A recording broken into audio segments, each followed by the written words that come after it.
Oh, right. We decided before that I was going I think it was you. do the intro. I forgot about that. Sorry, I'm distracted because YouTube says that we're live, but then it was still said that we were waiting. I don't know. I don't even know if the music happened on the YouTube live. Hi, everyone. Welcome to the Website 101 podcast Lunch Bytes. On the first and third Wednesday of every month, the three co-hosts of the Website 101 podcast get together and do a live YouTube gathering just to talk about tech stuff, but basically whatever we feel like talking about. My name is Amanda Lutz. Hello, everyone. With me is Mike and Sean. I'm going to let both Mike and Sean decide who's going to say hi first. Hey. I'm going to say it first. Hi. All right. I guess I'm last. Hi. Yeah. There we go. Oh, yeah. And I think on the YouTube live, it shows our names down at the bottoms of the pictures. That's so right. People will know which is Mike and which is Sean. Yeah. So I have something funny, short and funny to share. This week, there was an email that came out from Discord that was like, oh, heads up, we've updated our, privacy, something. And I was like, oh yeah, Discord. I wonder if I should open that and let everything update and make sure I can still log in and things. Because it's been a minute. And I saw that I have a DM from somebody who wanted to talk about the Craft Shopify plugin. I see that you've used it from April. And I was like, oh, I dropped that ball. So I replied to her and I was like, I'm not on Discord very often. Do you still want to talk? And she's been very nice and and sent me a link so that I could, make an appointment for a time that fits us both. And so, I'm excited to do that next week. So everyone, if you're on Discord, at least turn on notifications or go check those DMs every so often. I'm spooked now because I'm never on Discord either, and I don't think anyone's going to reach out to me. But I thought the same thing. I use Discord somewhat regularly. I pop in the Slack channel the Craft Discord once a day or every couple of days, and then I'm also using it for photography. So I'm kind of just once a day or every couple days. 1.5 times per 2 days. 60% of the time, it works every time. Every time. Exactly. You guys nailed it. Yep. Yeah. All right. Anyone else got something to share? I got a couple things I was going to talk about. Go ahead, Sean. Do you got something? I was going to say I have nothing to share, so Mike, it's all yours. Why would you announce that? Could be a short that? episode, but. Why would you? Why would you announce that? I have nothing to share. You have nothing to share. Just since sit back and let someone else talk. 2 weeks ago, nothing in the web has happened that I can discuss. I'm going through caffeine withdrawal. I'm slow. I quit coffee again. Oh boy. Good luck. I actually, just quickly before I go into this, I started putting espresso in my decaf coffee, just a tiny bit of it to make it taste better. This was on my wife's advice, and it does taste better, but man, it messed with my dreams quite a lot. I had all these crazy vivid dreams that are not pleasant. Are you putting a whole shot of espresso? No, that would be a regular coffee. We're like a tiny little. Technically, espresso has less caffeine. No, espresso has less caffeine than a regular drip coffee. It's just concentrated. Okay, well, it's certainly more than a decaf coffee. Oh, definitely, because which decaf. Is what I'm putting it in. For the uninformed, decaf actually still contains caffeine. You can't 100% remove it. It's really small amounts. It's like 10% of a regular one or something like that. I don't know the exact number. I just know that it's still there. Anyways, Mike, back to your show. Anyway, yeah.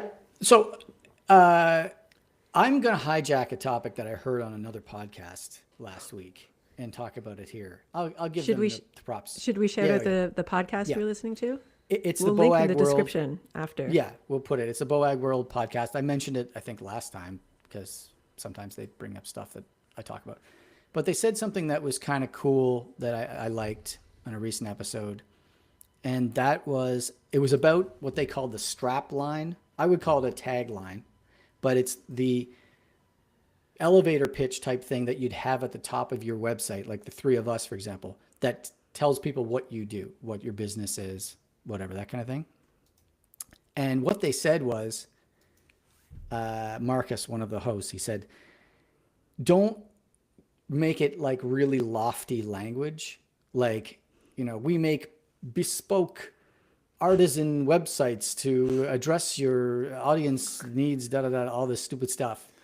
He said your tagline should, if you were sitting in a pub with your friends and one of your friends turned to you and said, hey, what is it you do again? He said, you should be able to say that with a straight face. Say your tagline. So right? no more saying like we changed the world through web design. Exactly. Precisely. Yeah.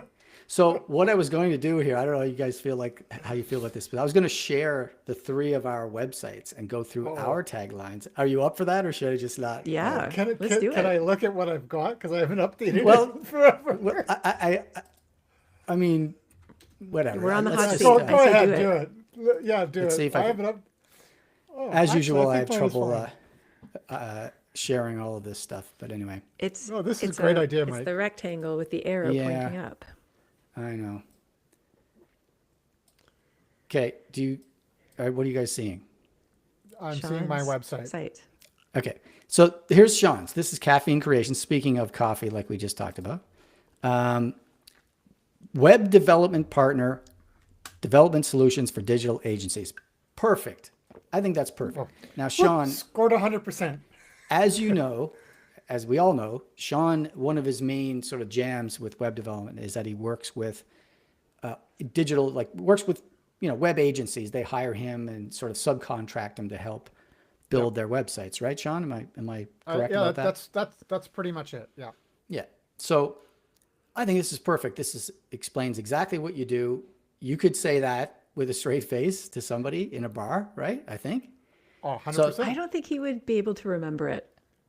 No, I probably wouldn't remember it, but I could pull it up and read it and not be embarrassed. Oh yeah, what is it? Hold on, let me get my website up. I'll tell you what I do. Think that's I can't remember what I do. Yeah, okay. Okay, so I think that's great. Good job. Now, I'm going to try to switch to Amanda's tab here, and this is not going to work, right? You guys still see Sean's, right? Yep. Correct. Okay, so that means I need to stop because I shared it in the wrong way. So now I'm going to share Amanda's, and here I go. And there it is. Okay? Amanda, cute little face there, right? Hi, I'm Amanda, full stack developer. Single landing page, content management system, custom code for object-oriented programming, projects of all sizes and durations. I write code. Awesome. I mean, that's great. Oh, thank you. Right? You could say that to somebody. Very clear. I thought it was getting a little wordy, a little. First of all, the hi, I'm whatever, and like the sort of business title. I feel like that's almost been done to death now. Like everybody had that for a little while. And then that paragraph in the middle, I thought was a little bit lofty, but literally I will say to people, I write code. I make websites. I write code. You said it to us multiple times. Like this totally describes you. It is your voice. I don't want you to forget. I mean, it's a little verbose, a little bit long, but it's not overly long. It's not ridiculous. Yeah. I think it's fine. And it's plain language. It's not, marketing. You're not trying to save the world. Yeah. Right. Now I'm going to share mine now. I've changed my website recently, so this is fairly new. Oh, it's a big change. Oh, it is. And you didn't even tell us in Slack. I didn't, because look at it later. I'll tell you why, because I'll get to this in a second. This is an MVP, which is minimum viable product, which maybe I'll get to that in a second. But let's continue this. That, coincidentally. That's right. That's right. But let's continue this exercise. So this is mine, and it starts off web design, development, and strategy, keeping organizations current on the web since 2008. Now, I think mine is a little bit more markety than yours, the two of you guys. Like it seems a little markety, but I don't have a problem with this. I would tell someone that this is what I I do. think it's great also. And I have a question about it when you're done talking about what All this right. is Well, about I doing. just wanted to focus on the 2008 thing. That's how long my company has been around. And I think, I was gonna say that says something something. about that. Yeah. If you go to the, other pages on the site, it actually says that I've been working for like 25 years on building websites and so on. But anyway, the company has been around for that, for 8 or whatever, since 2008. So that was my reasoning with that. And there it is. So I think we've all passed the test of what they said on this other podcast of don't be too lofty and too markety, I think. So that's the tip I have for any viewers who are web developers and you're promoting yourself, on your websites or on your social Also medias or whatever. designers, also UI UX, like all of Absolutely. them, right? Yeah. Like just speak normally, because if you talk like you're, AI. like you're AI or like you are an advertising company and you're not an advertising company, then it's gonna show. And It's I would think disingenuous. people won't like that. Yeah. Yeah. So that's just a tip I have there. Sean, did you have something you wanted to Yeah, could you mention pull there? up your Oh, God. site again? Okay, I guess. Apparently no. Well, okay, I will. Now, okay, let's see what you have to say. Let's go. Fire away. Back to the homepage. And All it's right. more of a question about what you did. Like, okay, so no, at the top. Yep. Oh, I like how the underline moved on when you hovered over that. That was nice. This Thank current. you. How did you do What? this gradient? How did you do the gradient on current? Is that all CSS or? That's a Tailwind. Tailwind can do that. It's Oh, a cool. text clip or something like that. I don't think this is going to work. Can you guys see the dev tools right now? No. No. Okay, well, I have it open. I'm going to quickly look at it. Yeah, bg-clip-text is the Tailwind class, and it lets you put a background gradient on text, and that's what that is. That's really cool. I did not know that. That That is is cool. such a great way to highlight something instead of just making it bold or whatever, or italic.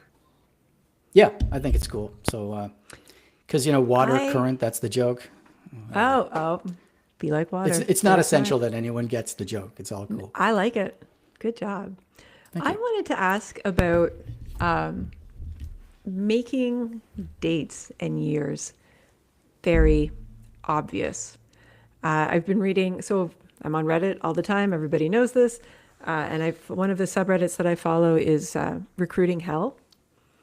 And just sometimes it's funny stories and sometimes people complaining. But there's a lot of talk on and off about age discrimination.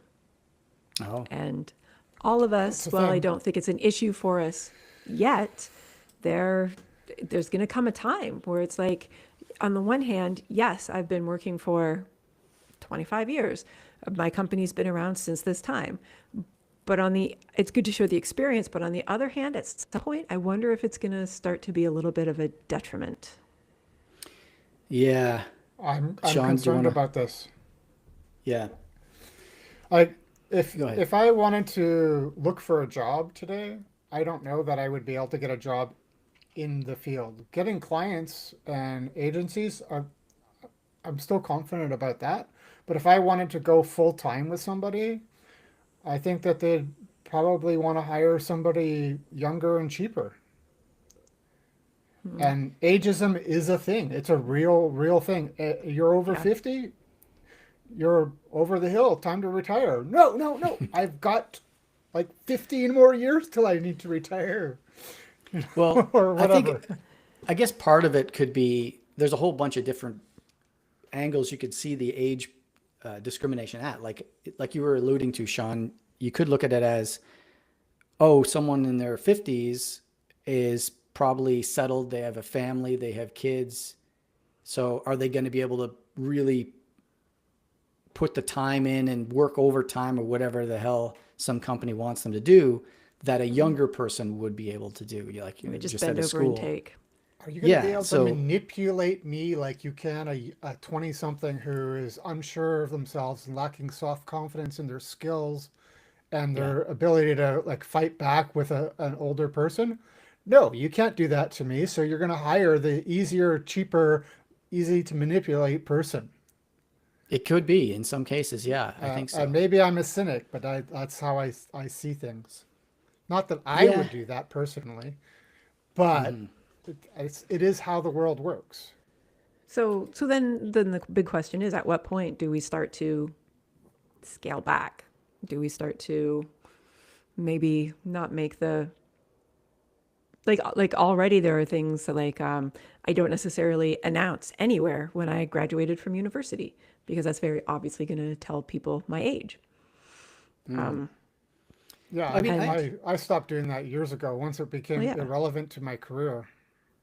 yeah, well, I that too. feel like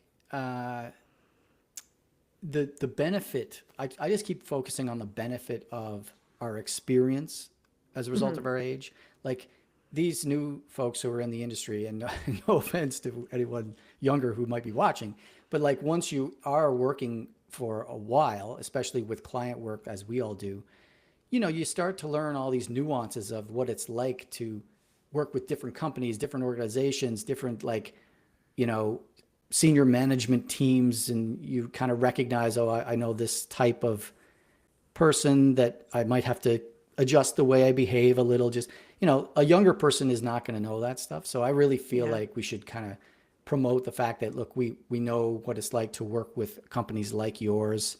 You know, so that's the kind of thing that not just like I'm so old that I have a lot of knowledge about the technology. It's more like I'm seasoned in working with Yeah. people, you know? Yeah. And again, it comes back to those soft skills.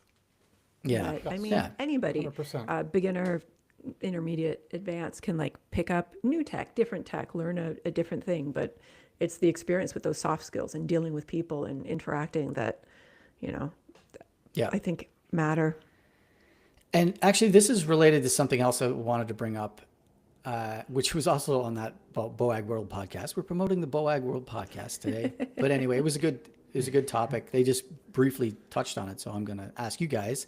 And it was the whole idea of promoting, like for us, we're all self-employed, quote unquote, freelancers, promoting yourself as I versus we in your portfolios, in your whatever. Because, you know, there's a lot of people who in their websites say, we helped this company build a new blah, blah, blah, blah. But it's really just that guy. It's just him Yeah. or her or whatever.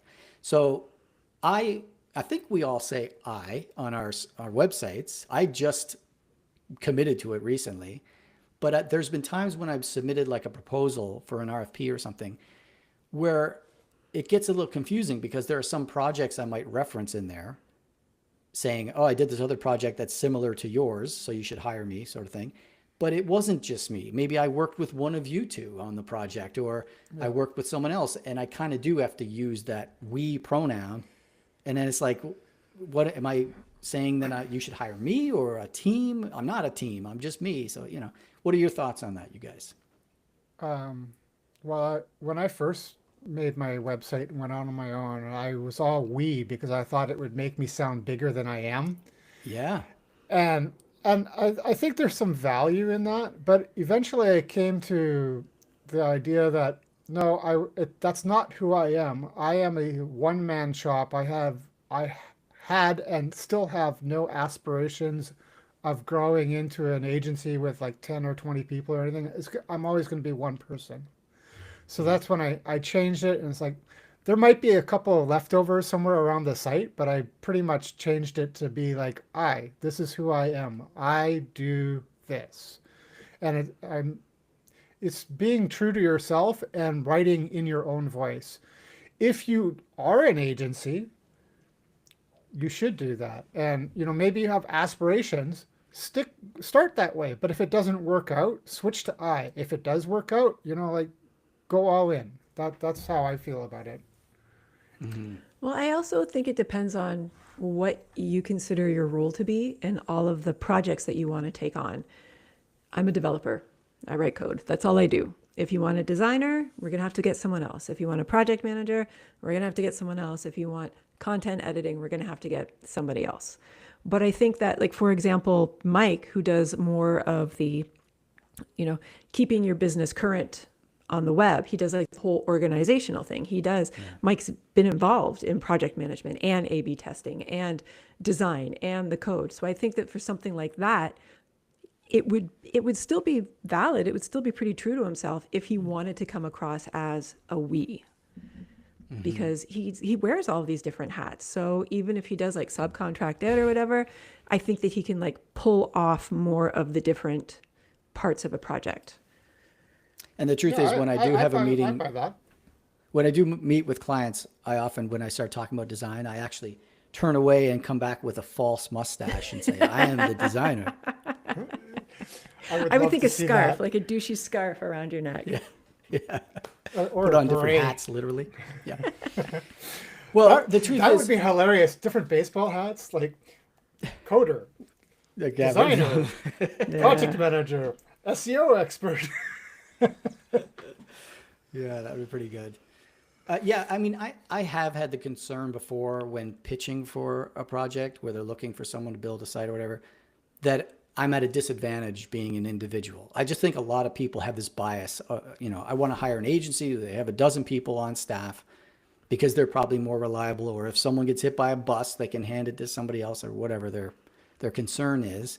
But as we've talked about before, I know a lot of times now, especially these so-called agencies online who have all this staff, they're not staff. They're just people that they work with the way that we all work with each other sometimes. They sort of I know that's a subcontract fact people. because I was on the team page of at least 2 different agencies at different times of as an independent contractor. I was not solely employed by them. I worked with them and they asked me, can we put you on the team page? And it's like, sure. Yeah. Because sure. I'm working with you. I'm on your team, but I don't work for you. I'm working with you. And I think that's... No, I know. But if it gets them more projects and if they rely on and you, that's why I you went more with it, because it's going to help. It helps me to be on there. Yeah. Yeah.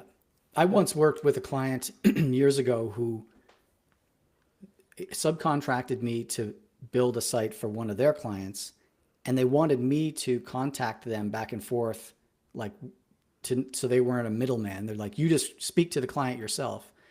But they said, we're going to set up an email address for you, Mike at the name of their company, as if I worked there. And I had to reach out to them through that one. So some people are like really stickler about that kind of stuff. They want to white label you, basically. Yeah, I mean, when on my website now, it says when a project calls for it, I sometimes work with subcontractors that to provide support for programming, illustration, writing, whatever. I say something like that. So I'm very clear that, look, it's not always just me, but I try to promote, one of the things I say in my proposals is the person who wrote this proposal is a person you'll be working with. Because I know a lot of people have a proposal writer on staff. I've actually seen that title. And I can't imagine being a client, getting a proposal from a company. Okay, this is great. Let's hire them. And then that guy's like, okay, they've hired us. Go you guys. Do your work. And then now this client has to deal with people who've never, who weren't involved in pitching for the project. And they don't know what I don't know. I think it's a little shifty to be doing it that way, but whatever agencies want to do, I guess. I think for a larger agency, it makes sense. If they're doing a lot of proposals, because Mike, you know how difficult it is to write a proposal. Yeah. When you're writing a proposal, you're not making money because you're not actually working. Yes. So an agency that if they have the space for it, or they hiring a proposal writer makes sense. Yeah. Yeah, I really like the idea of listen, I wrote the proposal. I know what I'm agreeing to. I know what services I'm offering you, and you will get them. It's not going to be a surprise to whoever is building that thing, Yeah, because I'm the one that said brilliant. That is brilliant, and you should include that and make it bold and shout it out to the world. Yeah, it is bold in there, yeah, for sure. But could you do that without laughing? Oh, yeah, right. Could I say it? I could do it without changing the world. Next time someone asks me what I do, I'm just going to read one of my entire proposals. I say, let me pull this proposal out and tell you exactly what I do. Jesus. Here's what I did. Make sure we've got a fresh round before you start that, please. Yeah. Right. Drinks on Mike next time we're at the pub. Yeah. All right. Well, that's all I had to talk about. Anything else anyone wants to bring up? I think that's good. No, I'm good. All right. Awesome. Well, thank you, Sean and Mike. Nice to see you as always. We've actually had viewers live this time. What? Ooh, So exciting. Sweet. We're Hi, starting to get quiet. We're starting to get more views on these lunch bites like after the fact, like the weeks afterwards, which is fantastic and I love it. And thank you everybody. Like and subscribe, blah, blah, blah. But I also like having a couple of like current right now viewers. Hello. Mm-hmm. That's nice. Absolutely. Yeah, I do and love feel free to jump into the chat or post comments. No one ever posts comments. I don't post comments on YouTube videos either, so I don't blame you. But if you want to say something, say it. If any thoughts about what we've discussed, we'd love to hear about it. Right? For sure. Yeah, absolutely. Okay. Bye, everybody. Everyone.